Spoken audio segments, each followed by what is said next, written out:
Did you know that just 90 nautical miles off Florida's coast in the Caribbean waters lies a hidden Chinese base that no one suspected before? Built during the Cold War, it's been revived as a modern intelligence center targeting the U.S. We'd still be in the dark if it weren't for the advanced U.S. submarine Manta, which not only showcases cutting-edge engineering, but also uncovered China's most secret military base on Cuba. Once they were located, they were, in a way, defeated already. It's currently understood that China's presence in Cuba is the result of extended collaboration between the two nations. In 2024, reports indicated that China had installed radar stations in Havana capable of monitoring U.S. military activity, including signal interception and base surveillance. These systems can reportedly cover up to 8,000 nautical miles, providing Chinese military forces with critical intelligence on U.S. actions within the region. It should be noted that China has never hidden its intentions in the Caribbean region. Since normalizing relations with Cuba in 2015, Chinese authorities have actively invested in the island's infrastructure. Initially presented as civilian projects, these investments included port and power station development, but in reality they had military objectives. Consequently, U.S. intelligence may have underestimated these projects, considering them insufficiently threatening. Returning to recent events, it's essential to highlight that reports of Chinese balloons surveilling U.S. territory surfaced in early 2024. Experts believe these balloons were part of a broader intelligence gathering strategy linked to activity in Cuba. They may have worked in tandem with ground-based systems, providing continuous monitoring and data transmission. We take all threats in our immediate vicinity very seriously. This is not only a matter of national security, but also of global power balance, stated U.S. Secretary of Defense Lloyd Austin. Turning back to the star of this event, the submarine Manta is a true masterpiece of the U.S. Navy. Measuring approximately 426 feet in length and 39 feet in width, it's impressive both in size and power. There's about 8 million parts on a submarine. Those parts have to fit together electronically, mechanically. The tolerances are extraordinarily close. One of Manta's key features is its underwater speed reaching 30 knots, about 34 miles per hour. This allows the submarine to evade enemy detection systems and respond quickly to emerging threats. We've made very, very minute, very detailed changes, especially in the propulsor. Another significant advantage of Manta is its impressive dive depth, reaching up to 1,960 feet, making it nearly undetectable by most enemy underwater systems. The submarine's endurance extends to 90 days, allowing it to operate without returning to base. Manta's benefits go beyond size and speed. It's equipped with advanced nuclear-powered engines, providing it with virtually unlimited operational autonomy. Piston engine generators, clutches, or something like that. The old technology is gone. We have the new technology with fuel cells. Additionally, Manta is equipped with advanced weaponry, including Mark 48 torpedoes and a vertical launch system for launching cruise missiles, making it a formidable opponent. From a technological perspective, Manta outperforms its predecessors like the Virginia and Los Angeles classes. For instance, Virginia-class submarines reach speeds of up to 25 knots, while Manta achieves 30 knots.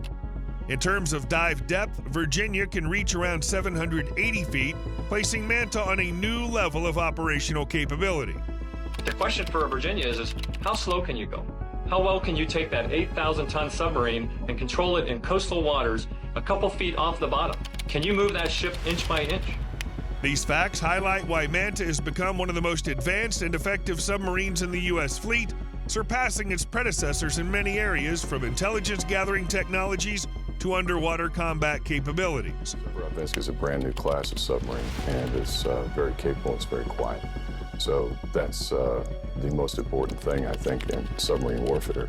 This submarine played a crucial role in uncovering a secret Chinese base in Cuba.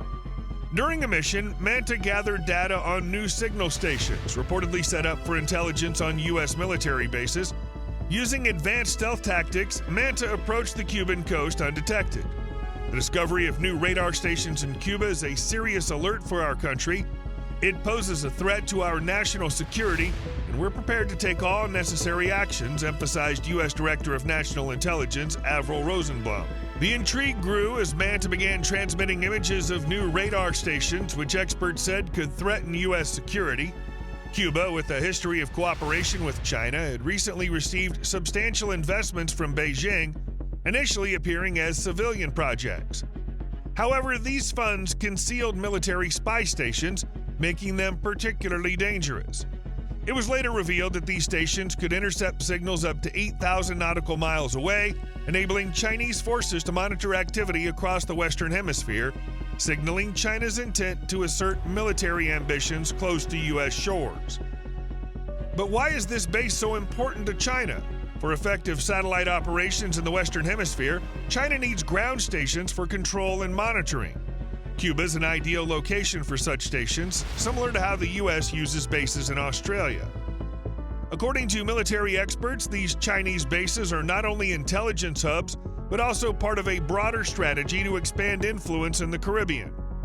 They monitor U.S. military actions and support China's economic interests, threatening regional stability as tensions rise with each new report. As we observe global events, it's essential to remember that technology and military power often go hand in hand. The Manta Submarine serves not only as an intelligence-gathering tool, but also as a symbol of a new era in underwater warfare, where every movement can have strategic consequences. She provided new capability. She revolutionized anti-surface and anti-submarine warfare. The question remains as to how Washington will respond to these new challenges.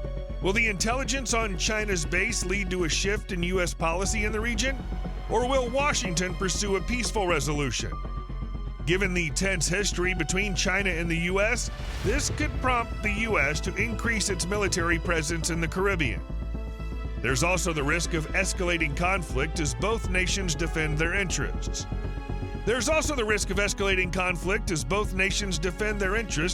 Where any misstep could have serious consequences. The evolving threats demand careful analysis and well-considered actions to maintain global stability. The theory of modern warfare is increasingly moving away from the concept of infantry and the use of manpower.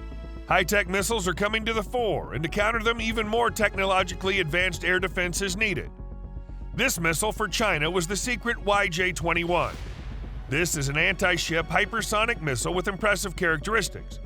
With an incredible speed of Mach 10, the maneuverability of state-of-the-art interceptors, and the latest guidance system, analogous to the Russian Zircon, it poses a serious threat. Perhaps you've noticed from the previous videos and already know why China is focusing on anti-ship missiles? Leave your opinion in the comments. And that's because China predicts that a future global conflict could take place in the Pacific region with the use of U.S. aircraft carrier groups. Only a missile can destroy an aircraft carrier, and only an air defense system can shoot down a missile. The picture has come together, but can the Iron Dome stop the Chinese YJ-21 missile? Given the declared characteristics, I have my doubts. Then why does the U.S. need the Iron Dome? Let's take it one step at a time. The first combat duty of this system took place 15 years ago, and since then its capabilities have only increased. When the United States purchased the Iron Dome, several of its main characteristics were important to it. First, this system is mobile and can be deployed anywhere in a short time. Mobility in expeditionary warfare on ships and islands is perhaps the main security factor.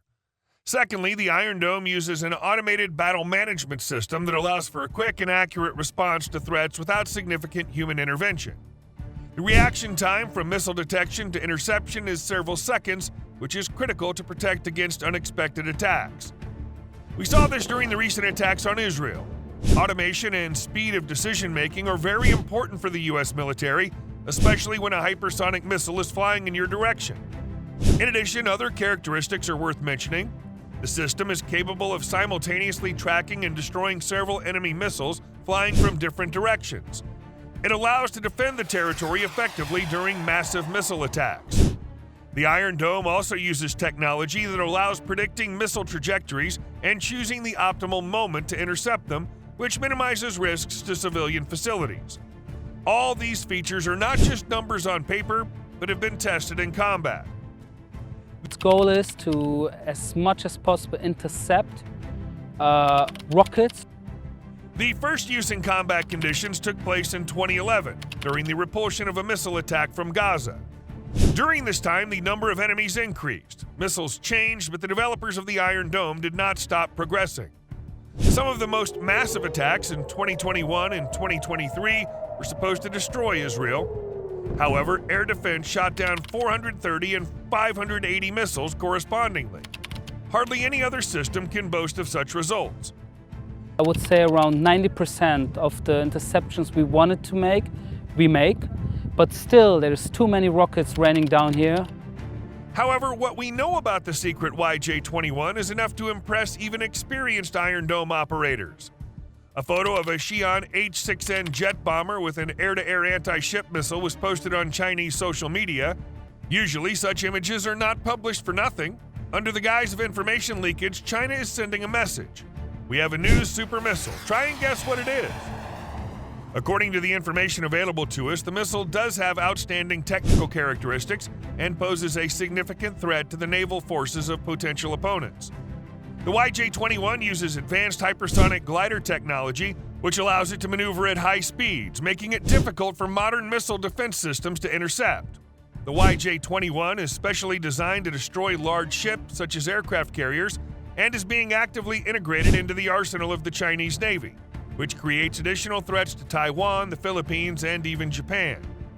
The Chinese missile, also known as the Eagle Strike 21, has a range of 600 to 900 miles and can reach speeds of up to Mach 10.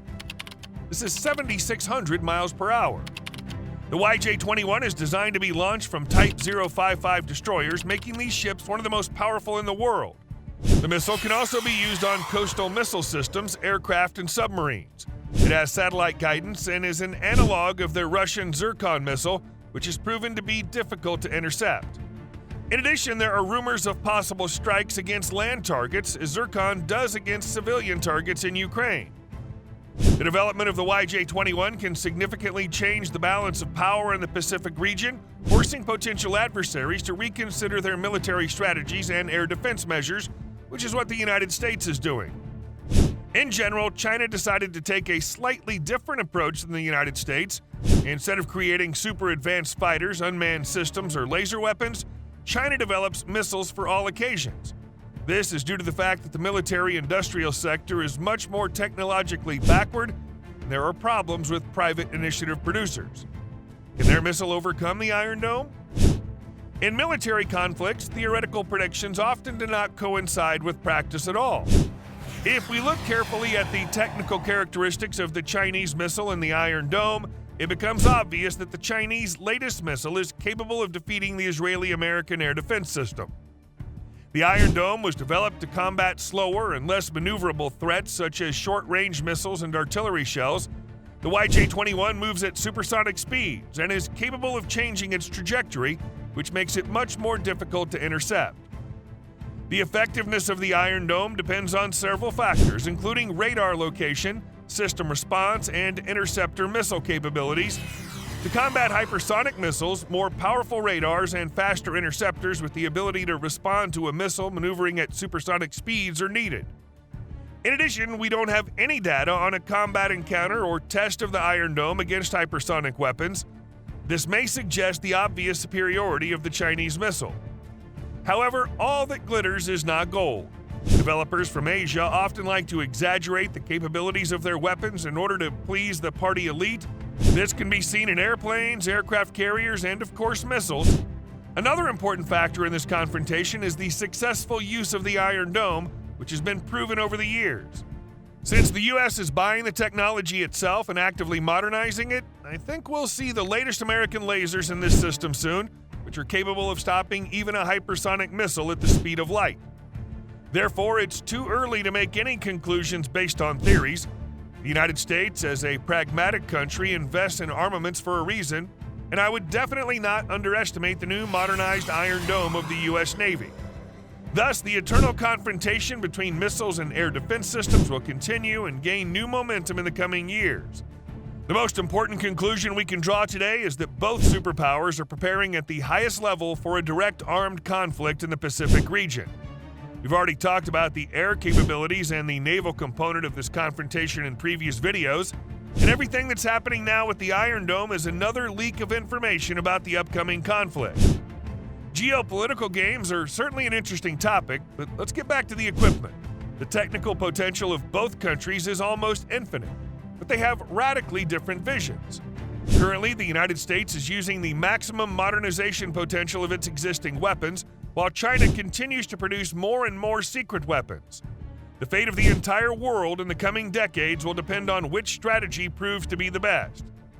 Making predictions here is a very thankless task, so each of us must draw our own conclusions.